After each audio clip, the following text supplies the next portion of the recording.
L'info écho avec Capital. On commence avec Agnès Buzyn, nouvelle tête de liste pour les municipales à Paris. La ministre de la Santé a été choisie pour prendre le relais après le retrait de Benjamin Griveaux.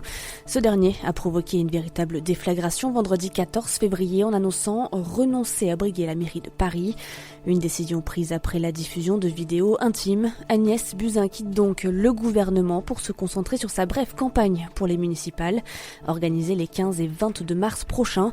La tâche s'annonce compliquée. Son prédécesseur était en difficulté dans les sondages, donné en 3e position derrière Anne Hidalgo et Rachida Dati.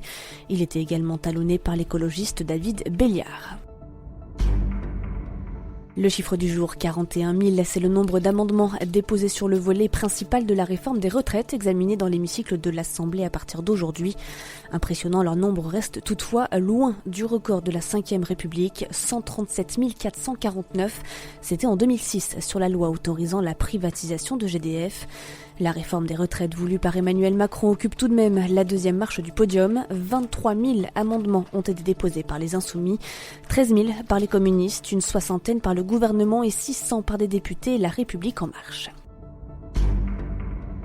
Le coup de gueule du jour est poussé par les défenseurs de l'environnement en Autriche. La société des remontées mécaniques de Petite-Salle, une petite station située dans la très touristique vallée du Tyrol, veut agrandir son domaine. Un projet démesuré qui doit relier le domaine skiable à une vallée voisine grâce à 64 hectares de nouvelles pistes, 3 remontées mécaniques et un tunnel skiable de 600 mètres. Coût du projet, 130 millions d'euros. Problème, les infrastructures sont situées sur des glaciers menacés car en plein recul.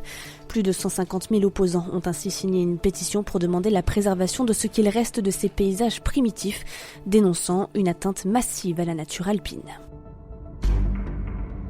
On termine avec cette console de jeu qui s'arrache lors d'une vente aux enchères. Un exemplaire très rare de la Nintendo PlayStation est proposé à la vente jusqu'au 6 mars prochain. Pour le moment, l'enchère la plus élevée est de 350 000 euros, mais la somme pourrait grimper. La Nintendo PlayStation est le fruit d'une collaboration dans les années 90 entre l'entreprise japonaise et sa compatriote Sony. Une entente qui n'a jamais abouti puisque sur les 200 prototypes produits par les deux firmes, seule une infime partie s'est retrouvée sur le marché et pratiquement tous ont été détruits. À tel point que cette console est devenue l'une des plus recherchées par les collectionneurs. Plus d'infos sur capital.fr. C'était l'info écho avec Capital.